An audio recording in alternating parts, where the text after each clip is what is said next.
नमस्कार दोस्तों, ये है कॉस्ट अकाउंटिंग का क्वेश्चन नंबर 10। ये सबसे ज्यादा ट्रिकी क्वेश्चन है, इसीलिए इसको हमने सीरियल नंबर क्वेश्चन 10 पे रखा है। इसके अंदर क्या है कि कुछ आइटम मिस है, वो आइटम्स मिस है जो कि आपको ब्लू कलर में यहाँ नजर आ रही है, यानी कि रॉ मटेरियल परचेज्ड और रॉ मटेरियल कंज्यूम्ड।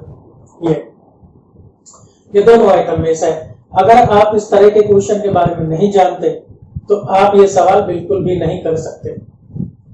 देखने में ये क्वेश्चन आपको बहुत छोटा लगेगा, लेकिन ये क्वेश्चन है काफी बड़ा, क्योंकि इसके अंदर ये समझ लीजिए कि डबल काम करना पड़ता है। पहले ये जो मैंने आपके सामने बनाया है, ये सिर्फ और सिर्फ वर्किंग नोट है। ये वर्किंग नोट पहले बनाना पड़ेगा, ये दोनों आइटम्स फाइंड आउट करने के लिए। जब ये दोनों हमारे पास आ जाएंगी, फिर उसके बाद हम कॉस्ट शीट बनाएंगे। अब सवाल ये उठता है कि हमें कैसे पता चलेगा कि ये दोनों आइटम मिस है और हमें पहले ये कैलकुलेट करनी है, क्योंकि जिन बच्चों को इस तरह के सवाल के बारे में नहीं पता, वो डायरेक्ट ही क्वेश्चन को करने लग पड़ेंगे और जिससे उनका सवाल पूरा गलत हो जाएगा। अगर हम क्वेश्चन को देखें, चलिए सबसे पहले क्वेश्चन ही देख लेते हैं। ये रहा क्वेश्चन आपके सामने।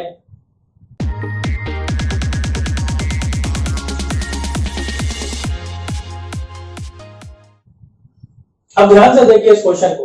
पहली बात तो ये कि आप इसे नोट कर लीजिए ताकि सवाल करते टाइम काफी आसानी रहे। और दूसरी बात ये कि फिलहाल अभी इस क्वेश्चन को आप देखिए तो इसमें हमें कॉस्ट ऑफ गुड्स सोल्ड दिया हुआ है।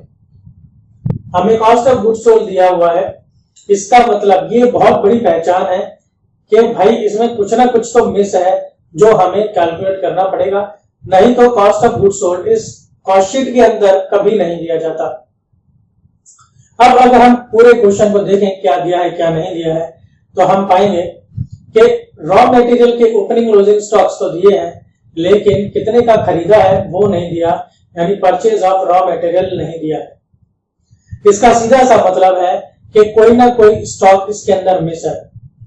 आप बिल्कुल शुरुआत से ले लीजिए जहां से कॉस्ट शीट का फॉर्मेट स्टार्ट होता है, यानी कि डायरेक्ट मटेरियल से।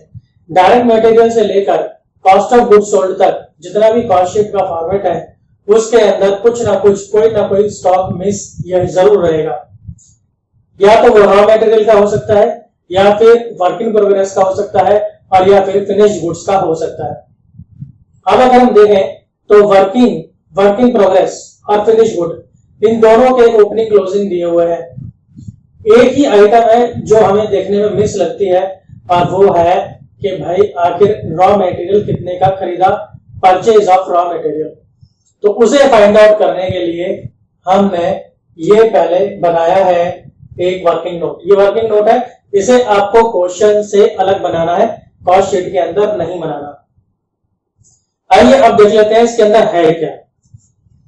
दोस्तों सबसे पहले तो एक काम करो, जो भी आपका कॉस्ट शीट स्टार्ट होती है बिल्कुल वहीं से आप स्टार्ट करिए, opening stock of raw material. एक बार ध्यान रखिए, आपको अभी सिर्फ यहां पर वो देखना है जो ब्लैक कलर से लिखा है, जो ब्लू कलर से है उस पर आपको अभी ध्यान नहीं देना। तो हम शुरू करेंगे रॉ मटेरियल के ओपनिंग स्टॉक से, जहां से कॉस्ट शीट स्टार्ट होती है, वहां से लेकर कॉस्ट ऑफ गुड्स सोल्ड तक जितना कुछ भी कॉस्ट शीट के फॉर्मेट में आता है वो सब हम यहां पर रख लेंगे, ये देखते हुए कि क्वेश्चन में हमें क्या क्या दिया गया है।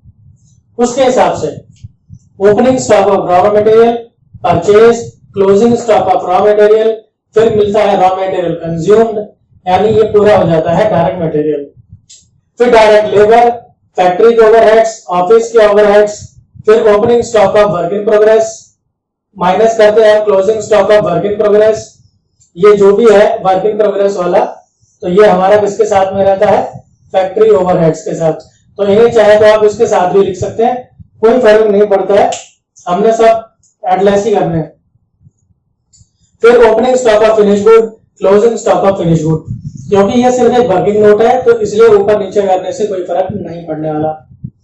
अब ये हमारा पूरा का पूरा फॉर्मेट है, इसे सबको एडलेस करने के बाद हमें मिलता है कॉस्ट ऑफ गुड्स सोल्ड।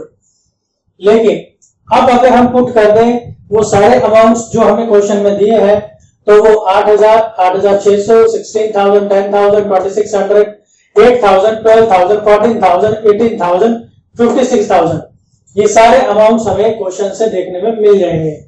ये भी देखने वाली बात है कि ये फैक्ट्री ओवरहेड किस तरह से कैलकुलेट हुआ है। जिन बच्चों को ये सवाल नहीं आता वो फैक्ट्री ओवरहेड इसमें लिखेंगे ही नहीं, क्योंकि फैक्ट्री ओवरहेड ब्रैकेट में दिया हुआ है और वो दिया हुआ है 160% ऑफ जो लेबर है वो है 160% ऑफ फैक्ट्री ओवरहेड। इसी से निकलेगा कि फैक्ट्री ओवरहेड एक्चुअल में है कितने। तो हम जो उसने लिखा है उसी को लिख देते हैं कि भाई लेबर है 160% ऑफ फैक्ट्री ओवरहेड।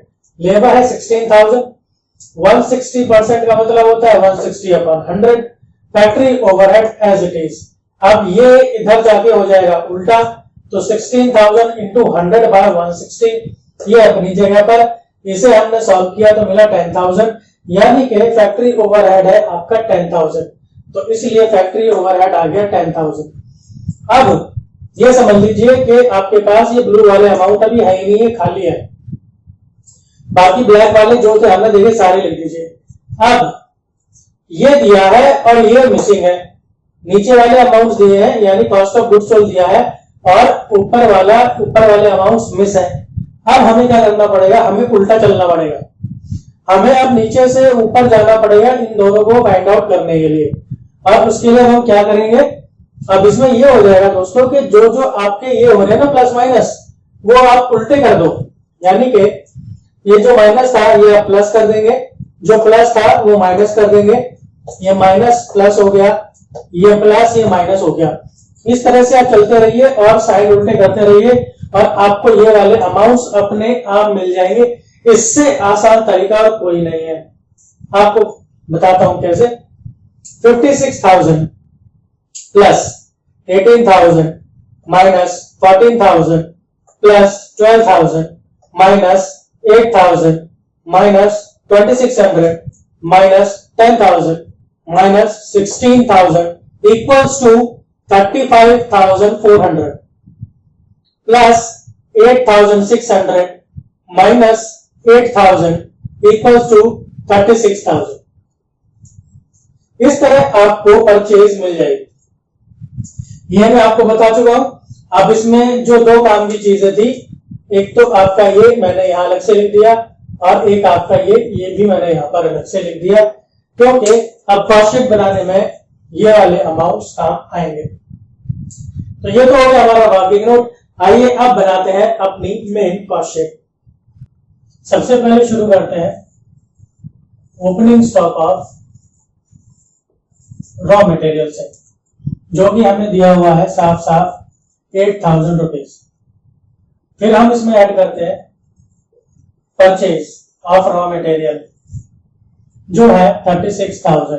देखिए कितनी जल्दी वो अमाउंट यूज हो गया जो हमें चाहिए था, ये रहा। फिर हम लेस करते हैं closing stock of raw material और ये है हमारे पास 8600। अब ये सब एडलेस करके हमें क्या मिल जाता है, डायरेक्ट मटेरियल। ये सब करके हमें मिल गया डायरेक्ट मटेरियल, ऐसे करके। तो इसको मैं क्या बोलूंगा, ये है हमारा ये 35,400, इसको क्या बोलते हैं, raw material consumed. Raw material consumed लिख दीजिए या फिर आप ये डायरेक्ट मटेरियल के अंदर ही लिख दीजिए, जिस तरीके से मैं लिखता हूं सब ठीक है, कोई दिक्कत वाली बात नहीं है। फिर हम इसमें ऐड कर देते हैं डायरेक्ट लेबर, जिसको कि वेजेस भी बोलते हैं, और डायरेक्ट लेबर है मेरे पास 16,000। तो ये 16,000 आ गया और 16,000 को जोड़ने के बाद फिर मुझे इससे मिलता है प्राइम कॉस्ट।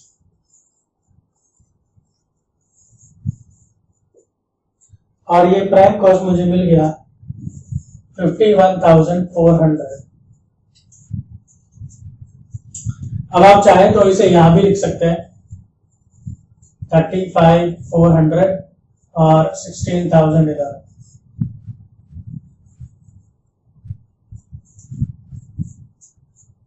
तो ये मिल गया मुझे प्राइम कॉस्ट। अब इसके बाद बारी आती है फैक्ट्री की। अब मैं फैक्ट्री ओवरहेड्स ऐड करूंगा। मैंने कुछ भी नया नहीं किया है, जैसे फॉर्मेट से मैंने पिछले 9 क्वेश्चन किए हैं उसी फॉर्मेट से मैंने इसे किया है। फिर आता है फैक्ट्री ओवरहेड। अब अगर फैक्ट्री ओवरहेड की बात करें तो इसके अंदर मुझे मिलते हैं 10,000 रुपीज। ये हम पहले भी कैलकुलेट कर चुके हैं। ये रहे फैक्ट्री ओवरहेड। फिर हम इसमें ऐड करते हैं क्या, opening stock of work in progress और लेस करते हैं closing stock of work in progress, और ये है 8,000 और ये है 12,000। तो 18 में से 12 गए तो 6,000 यहां पर आ गया। और मैं इसमें इसे ऐड कर दूंगा तो 57,400। 57,400 मेरी आ गई वर्क कॉस्ट, या जिसे फैक्ट्री कॉस्ट भी बोलते हैं।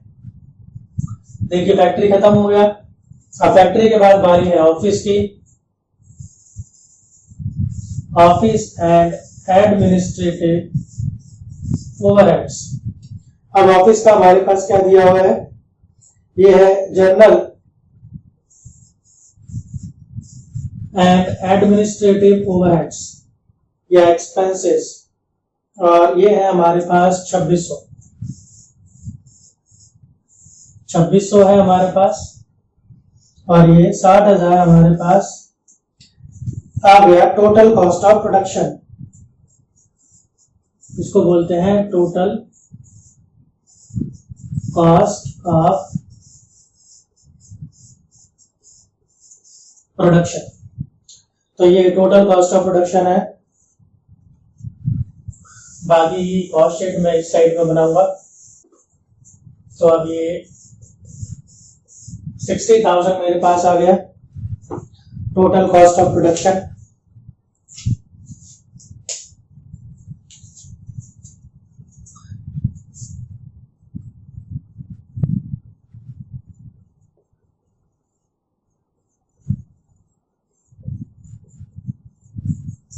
फिर इसके बाद हम ऐड करते हैं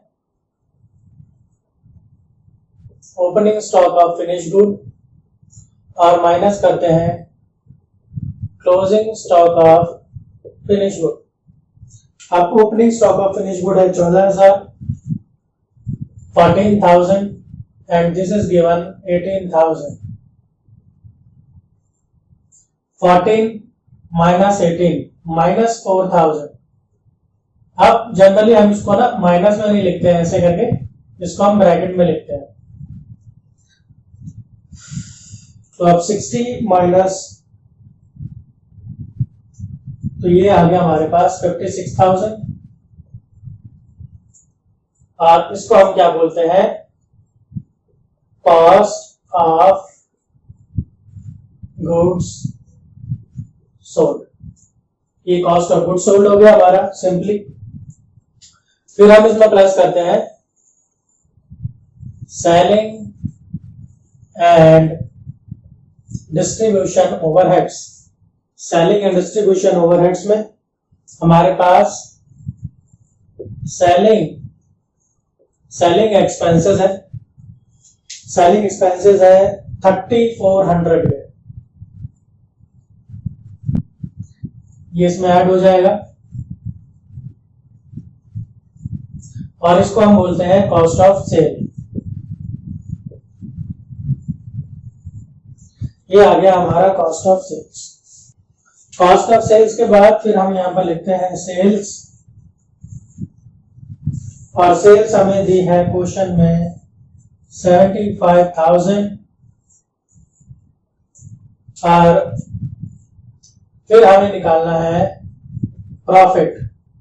तो इसके बाद पहले ये लिखेंगे, ये होता है हमारा बैलेंसिंग फिगर। फिर इसके बाद ये लिखेंगे, इसमें से ये माइनस करके, एंड आंसर इज 15,600। तो दोस्तों देखिए, इस तरीके से हमारी ये कॉस्ट शीट बनी है। बहुत ही बढ़िया बेहतरीन सवाल था ये। पहले हमें मिसिंग आइटम्स फाइंड आउट करनी है और उसके बाद फिर हमें ये क्वेश्चन पूरी कॉस्ट शीट बनानी है। आशा करता हूं आपको ये क्वेश्चन समझ में आए होंगे और इसी तरह की वीडियोस के लिए जुड़े रहिए। मिलता हूं आपसे अगली वीडियो में। धन्यवाद।